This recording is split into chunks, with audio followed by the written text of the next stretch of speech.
Jangan pernah tidur di kamar pengantin yang tidak pernah dipakai selama puluhan tahun.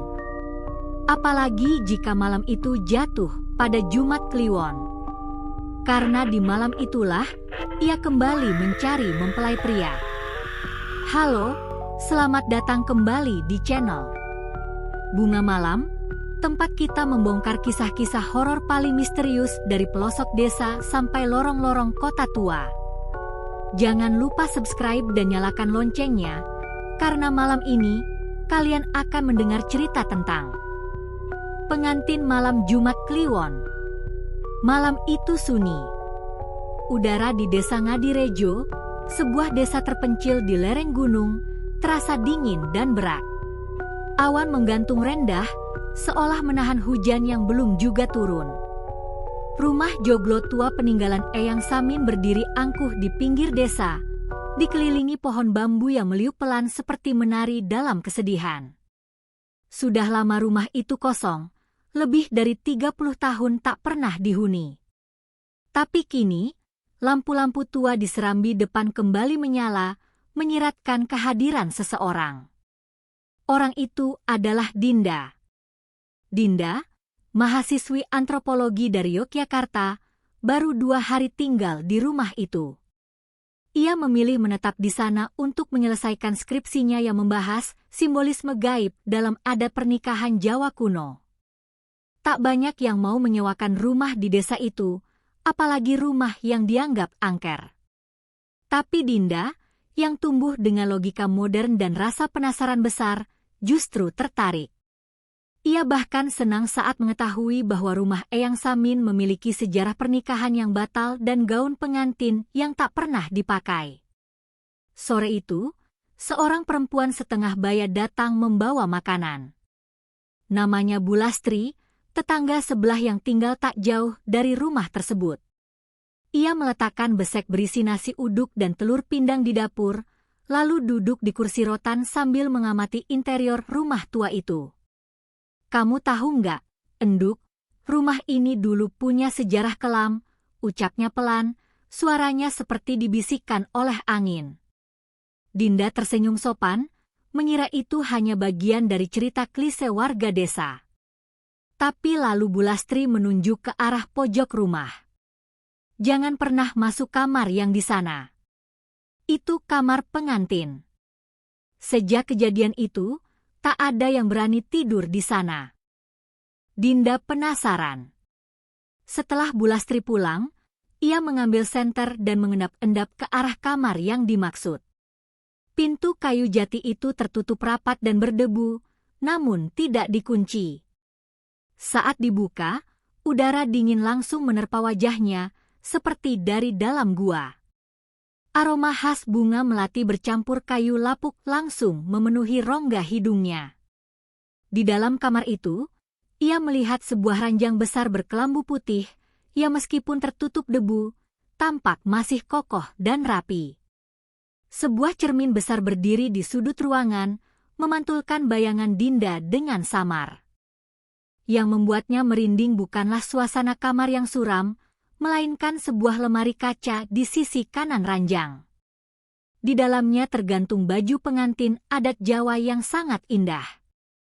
Kebaya putih tulang dengan sulaman emas di sisi lengan, lengkap dengan kain jarik bermotif parang rusak, konon motif khusus untuk bangsawan.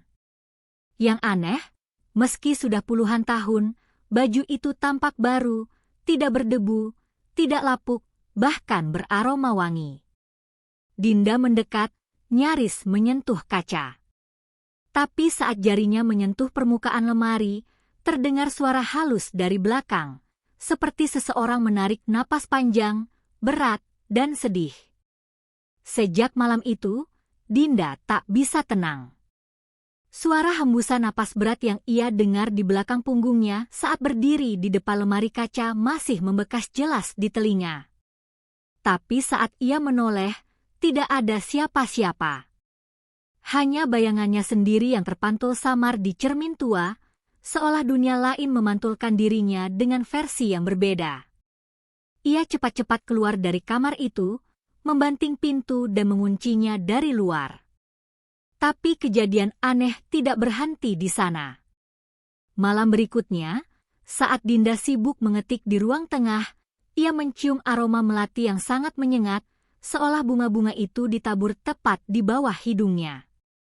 Padahal tidak ada bunga apapun di rumah itu, kecuali beberapa pot kaktus yang ia bawa sendiri dari kosan. Penasaran, ia berdiri dan mencoba mencari sumber bau. Tapi ketika ia melangkah ke arah dapur, aroma itu semakin kuat. Dan di atas meja makan, entah sejak kapan, sudah ada satu tangkai bunga melati yang masih basah, seperti baru dipetik. Jantungnya berdetak kencang. Ia merasa mulai kehilangan kendali atas realita. Tapi lagi-lagi, logikanya berkata, mungkin ada anak kecil yang iseng. Atau Bu Lastri tanpa sadar menaruh bunga tadi pagi. Namun semua pembenaran itu runtuh saat jam dinding berdentang 12 kali malam itu. Tepat pukul 12, angin dingin berdesir, dan dari arah kamar pengantin terdengar suara gamelan pelan. Bukan dari radio. Bukan dari HP. Tapi suara nyata, seperti dari seorang sinden dan seperangkat gamelan kecil yang dimainkan pelan, diiringi nyanyian lirih wanita. Merinding. Dinda berdiri diam seperti patung di ruang tengah.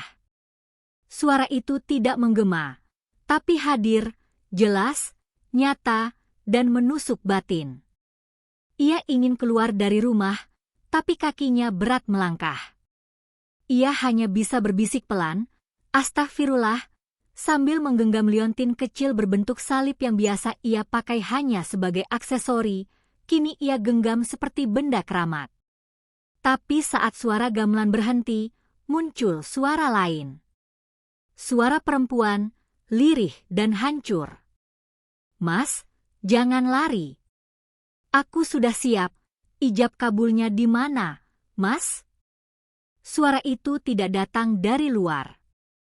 Ia berasal dari dalam kepala Dinda, atau justru dari dalam cermin yang menghadap ke kamar pengantin. Pagi harinya, Dinda nyaris tidak tidur. Matanya bengkak, napasnya tak beraturan. Tapi tekadnya untuk menyelidiki makin besar. Ia pun mencari informasi dari orang tertua di desa, Mbah Dargo, yang tinggal tak jauh dari balai desa. Lelaki tua itu hanya diam saat mendengar kata rumah Eyang Samin. Lalu, setelah meneguk air putih, ia bercerita pelan, seolah kisah ini bukan untuk didengar oleh manusia biasa. Dulu, rumah itu memang rumah bangsawan. Eyang Samin punya putri tunggal, namanya Sekar Ayu. Cantik, lemah lembut, pintar menari dan membaca puisi Jawa. Banyak lelaki tergila-gila padanya. Tapi ayahnya ingin menjodohkan Sekar dengan anak saudagar kaya dari luar kota. Dinda menyimak dalam diam. Mbah Dargo melanjutkan, malam pernikahan mereka jatuh di malam Jumat Kliwon. Tapi calon suaminya kabur pagi harinya. Tidak mau menikah, katanya tidak cinta dan merasa dijual. Sekar Ayu tidak terima. Ia tetap bersolek, mengenakan kebaya pengantin, dan duduk sendiri di depan cermin besar. Semalaman ia menunggu, sambil menyisir rambutnya, hingga subuh. Dan saat pagi datang, ia gantung diri di depan cermin, dengan gaun pengantin masih melekat. Cerita itu membuat tengkuk Dinda terasa seperti ditusuk es. Ia membayangkan wajah Sekar Ayu, duduk di ranjang dengan kelambu putih yang kini ia lihat setiap malam, menyisir rambut sambil menangis. Arwahnya tidak tenang, ucap Mbah Dargo. Karena pernikahannya tidak pernah terjadi. Maka ia terus menunggu, mencari mempelai pria. Tapi kalau sampai kamu tidur di kamar itu, bisa jadi kamu yang dia pilih sebagai penggantinya. Dinda pulang dengan kepala pusing. Tapi rasa penasaran tak bisa dikalahkan. Malam itu, ia mencoba menenangkan diri dengan menonton film di laptop. Tapi setiap beberapa menit, layar laptopnya berkedip. Dan anehnya, layar sempat membeku dengan menampilkan satu adegan ganjil, wajah wanita berpakaian pengantin, tersenyum, duduk di pelaminan, di belakang Dinda. Malam itu, Dinda bermimpi aneh. Ia berada di sebuah pendapa besar yang dipenuhi tamu undangan berbusana adat Jawa. Semua duduk bersila, memandang ke arah pelaminan dengan wajah pucat dan mata merah sembab. Tapi suasananya sunyi. Tidak ada suara gamelan, tidak ada tawa. Di pelaminan, ia duduk berdampingan dengan seseorang, wanita berkulit pucat, dengan kebaya putih dan rambut panjang terurai, mengenakan riasan pengantin Jawa. Tapi wajah wanita itu hampa, matanya kosong, bibirnya membiru. Ia tidak berkedip. Ia hanya menggenggam tangan Dinda erat-erat, seolah Dinda adalah pasangan sahnya. Tangan Dinda bergetar saat terbangun. Ia sadar, tubuhnya tidak berada di sofa tempat ia tertidur tadi malam, tapi di ranjang kamar pengantin.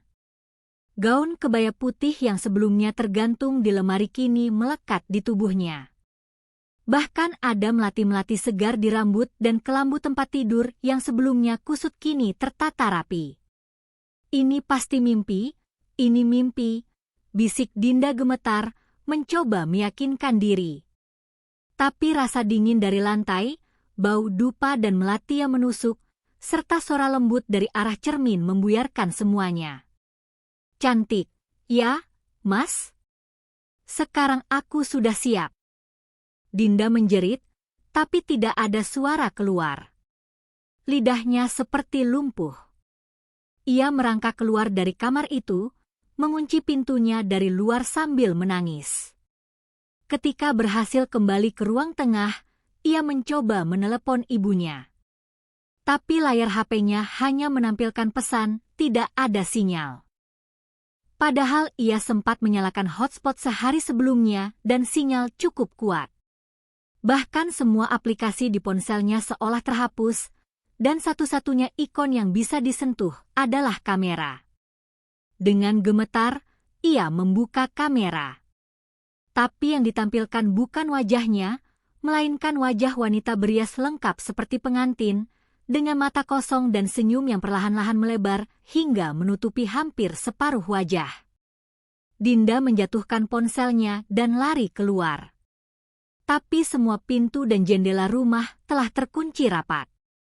Ia terjebak dalam rumah itu, dalam dunia Sekar Ayu. Malam-malam berikutnya semakin membingungkan. Dinda tidak tahu apakah ia masih hidup atau sudah terseret masuk ke dunia gaib. Ia menemukan dirinya kembali di kamar pengantin setiap pagi, dalam kebaya yang berbeda-beda. Pernah sekali ia terbangun dengan bekas darah di kuku tangannya. Di cermin kamar itu, setiap malam muncul pantulan yang bukan dirinya, tapi Sekar Ayu. Dan suara yang sama selalu berbisik, manis tapi menakutkan. Ijab kabul tinggal sebentar lagi, tinggal saksinya saja yang belum datang. Bulastri, yang merasa ada sesuatu tak beres, akhirnya memberanikan diri datang ke rumah pada siang hari. Tapi saat ia mengetuk pintu, tidak ada jawaban. Padahal jendela menunjukkan tanda-tanda orang tinggal, tirai berganti, lampu menyala, dan ada jejak kaki di depan teras. Saat ia memanggil-manggil nama Dinda, angin bertiup kencang. Dan dari balik kaca jendela atas, Bulastri melihat sesosok perempuan berbaju pengantin sedang berdiri, tersenyum. Warga desa mendengar cerita itu, tapi tak ada yang berani memeriksa langsung. Semua tahu, siapapun yang menatap langsung ke jendela kamar pengantin pada malam Jumat Kliwon bisa kehilangan akal. Karena siapapun yang dilihat Sekar Ayu akan ikut dijadikan saksi pernikahan gaibnya. Hari-hari berlalu tanpa kabar dari Dinda. Mahasiswi yang awalnya rajin mengirim kabar ke dosen pembimbing dan ibunya, kini benar-benar lenyap tanpa jejak. Polisi sempat dikerahkan, Namun setelah beberapa petugas mendatangi rumah Eyang Samin, mereka hanya menemukan rumah kosong. Tidak ada tanda-tanda perlawanan, tidak ada benda yang rusak. Yang aneh, di meja tamu ditemukan bingkai foto yang tampak baru. Di dalamnya, sepasang pengantin tersenyum kaku, mengenakan busana adat Jawa. Wajah perempuan dalam foto itu adalah Dinda. Pihak berwenang mengira itu adalah hasil editan, namun foto itu asli. Dicetak dengan tinta yang bahkan belum sepenuhnya kering. Tak ada penjelasan logis. Warga desa pun menolak terlibat lebih jauh.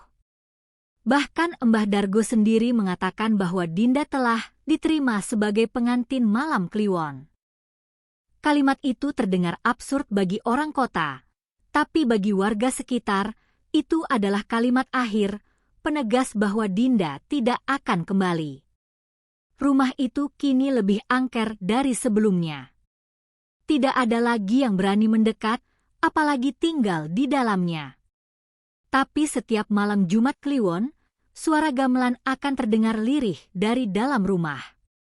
Aromanya khas, melati segar bercampur dupa. Dan sesekali, cermin-cermin di rumah penduduk desa akan mengembun sendiri, menampilkan kilasan wajah-wajah asing yang tidak mereka kenal. Konon, wajah itu adalah para saksi dan pengantin baru yang diambil untuk memenuhi pernikahan Sekar Ayu yang tak pernah selesai. Ada cerita dari salah satu anak muda desa yang iseng merekam rumah itu dari jauh saat malam Jumat Kliwon. Dalam video berdurasi 17 detik, awalnya hanya tampak rumah kosong.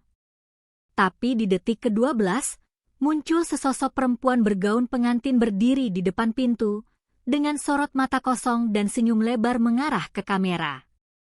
Di balik tubuhnya, bayangan hitam seperti barisan orang sedang bersiap menabuh gamelan.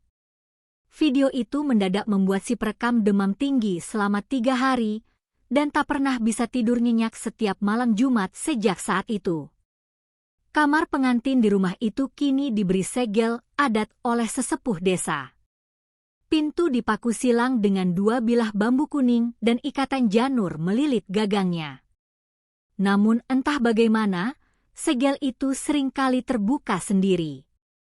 Dan lebih mengerikan lagi, setiap kali ada yang membuka pintu itu, bahkan sekadar melongok ke dalam, wajah mereka akan tampak di cermin rumah masing-masing selama 3 hari berturut-turut. Seolah Sekar Ayu sedang memilih siapa mempelai berikutnya. Kini, nama Dinda hanya menjadi cerita. Namanya hilang dari kampus, dari catatan kependudukan, bahkan dari akun media sosial. Semua yang berkaitan dengannya seakan terhapus.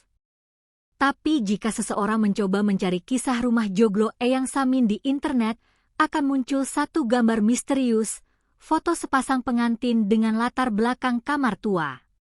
Dan jika ditelusuri lebih dalam, kalian akan melihat di pojok bawah foto itu, tertulis tanggal ijab kabul, Jumat Kliwon, pukul 11.55 malam.